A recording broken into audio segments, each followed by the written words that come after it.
ሰበር ዜና ራሴን ከእጩነት ለማገልገል ወስኛለሁ ያሉት የኢትዮጵያ ፓርላማ ተወካይና የአብን አባል የሆኑት ዶክተር ደሳለኝ ጫኔ በፊታችን በሚካሄደው 7ኛ ዙር ሀገር አቀፍ ምርጫ እንደማይሳተፉ አሳወቁ። ራሴን ከእጩነት ለማገልገል ወስኛለሁ ያሉት በመጪው በሚካሄደው 7ኛ ዙር ሀገር አቀፍ ምርጫ ላለመወዳደር መወሰኔን ለሕዝቤ ይፋ ማድረግ እፈልጋለሁ ሲሉ ዶክተር ደሳለኝ ጫኔ አሳወቁ። ዶክተር ደሳለኝ ጫኔ ይህን ያሳወቁት በማህበራዊ ትስስር ገጻቸው ሲሆን በ7ኛው ዙር ምርጫ ተሳትፎን አስመልክቶ የሰጠ መግለጫ ሲሉ አስፍረዋል።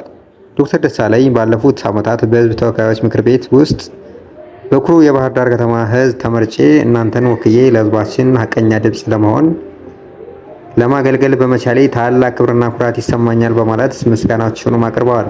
በ7ኛው ዙር ሀገር አቀፍ ጠቅላላ ምርጫ ተሳትፏቸውን በሚመለከት ስለ መሳተፍና ለመሳተፋቸው በተለያዩ አካላት በተደጋጋሚ ጥያቄ ሲቀርብላቸው መቆየቱን ገልጸዋል። በተጨማሪም አንዳንድ ፓርቲዎችም ባህር ዳርም ሆነ አዲስ አበባ በፈለኩበት ቦታ በእጩነት እንድቀርብ እድሉን ሰጥተውኝ ነበር ያሉ ሲሆን በግልም የመወዳደርን አማራጭ በጥልቀት አስቤበታለሁ ብለዋል። ነገር ግን በመጪው 7ኛ ዙር ምርጫ ራሴን በእጩነት ላለማቅረብ መወሰኔን ለሕዝቤ ይፋ ማድረግ ፈልጋለሁ ሲሉ ውሳኔያቸውን አሳውቀዋል።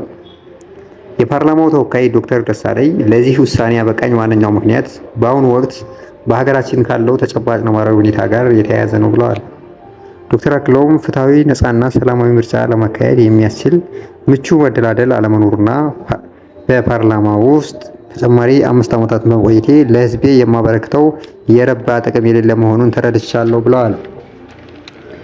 ስለዚህ የ6ኛው ዙር ፓርላማ እስኪጠናቀቅ ድረስ ባሉት ጥቂት ወራት የኢትዮጵያ ሕዝብ እንደራሴነት ስራዬን ቀጥዬ ሰኔ መጨረሻ ላይ የዚህን ዙር የአገልግሎት ዘመኔን የማጠናቀቅ ሲሆን ወደፊት ሀገሬንና ሕዝቤን እንዴት ለማገልገል እንደምፈልግ የማሳውቅ ይሆናል ብለዋል። እስከዚህ ሰዓት ድረስ በጽናት አብራችሁ ለቆማችሁ ቤተሰቦቼ፣ ጓደኞቼ፣ ውድ የባህር ዳር ከተማ ነዋሪዎች፣ ለአማራ ሕዝብና ለመላው ኢትዮጵያውያን ወገኖቼ ምስጋና የላቀ ነው ብለዋል። ክቡራን ቤተሰቦች እስካሁን እናንተ ጋር የነበርኩት እኔ ሰምሮ ነኝ። ሳብስክራይብ፣ ላይክ ኤንድ ሼር እያደረጋችሁ በቀጣይ አዳዲስና ታማኝ መረጃ እስክንገናኝ መልካም ቆዩ።